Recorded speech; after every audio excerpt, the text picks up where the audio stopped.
Ted Bundy sat in the cold, grey interrogation room, his hands cuffed to the table.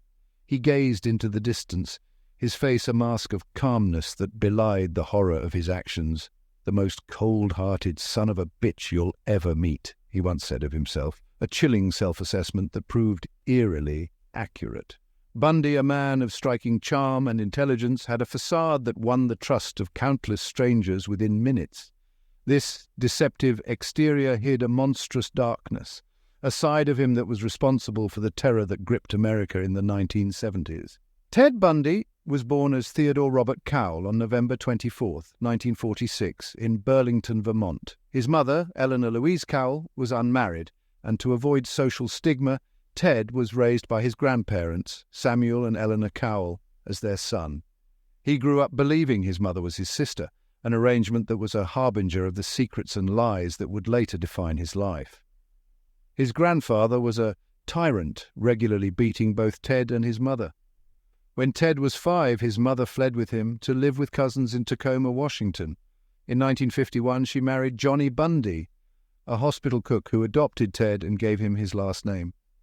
Ted despised his stepfather, often describing him in disparaging terms, complaining about his lack of intelligence and modest income. At the University of Washington, Ted met Diane Edwards, a relationship that would mark a turning point in his life. His girlfriend broke up with him, a rejection that profoundly affected him and is believed to have triggered his violent tendencies. In January 1974, Bundy's transformation into a monster began with his attack on Karen Sparks, a University of Washington student.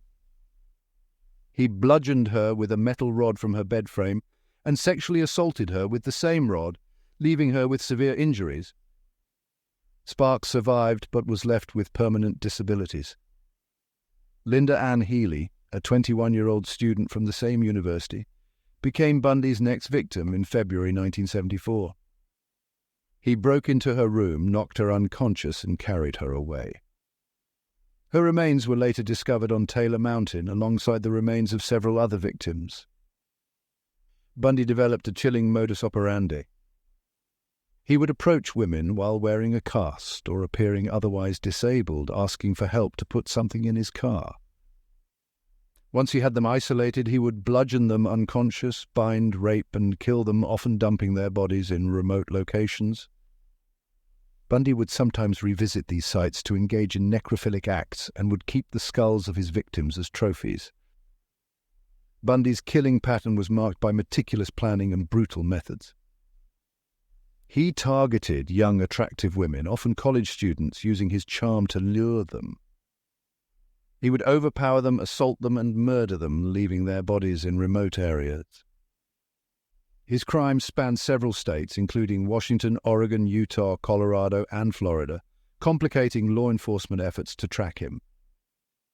The summer of 1974 saw the disappearances of Janice Ott and Denise Naslund from Lake Sammamish State Park. Their skeletal remains were found on a hillside, along with those of Georgian Hawkins, who vanished that June, and Susan Rancourt, who disappeared in April. The terror culminated in January 1978, with the murders of Margaret Bowman and Lisa Levy in their sorority house, and the abduction and murder of 12-year-old Kimberly Leach in February 1978. Bundy was highly adept at evading capture, even escaping custody twice. His intelligence and understanding of law enforcement procedures allowed him to stay one step ahead of the authorities for an extended period. His first arrest came in August 1975 in Granger, Utah. Police found burglary tools in his car, linking him to several disappearances. He was charged with the kidnapping of Carol Daronche, who had escaped from him earlier that year. Her testimony led to his conviction and imprisonment. In June 1977, Bundy was extradited to Colorado to face charges for the murder of Karen Campbell. During a pre-trial hearing, he escaped by jumping from a second-story window. He was captured after 8 days, but escaped again in December 1977 from the Garfield County Jail, embarking on a cross-country crime spree. His final arrest occurred on February 15, 1978, in Pensacola, Florida. Driving a stolen vehicle, Bundy was stopped by police, who noticed discrepancies in his behavior and documents.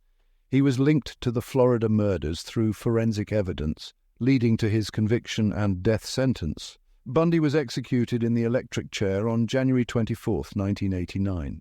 Ted Bundy's story is a haunting reminder of how a charming exterior can hide the darkest of souls. His ability to blend into society and exploit his victims' trust made him one of history's most notorious serial killers, leaving a trail of tragedy and loss that will never be forgotten. Don't forget to like, subscribe, and hit the notification bell to stay updated on more true crime stories.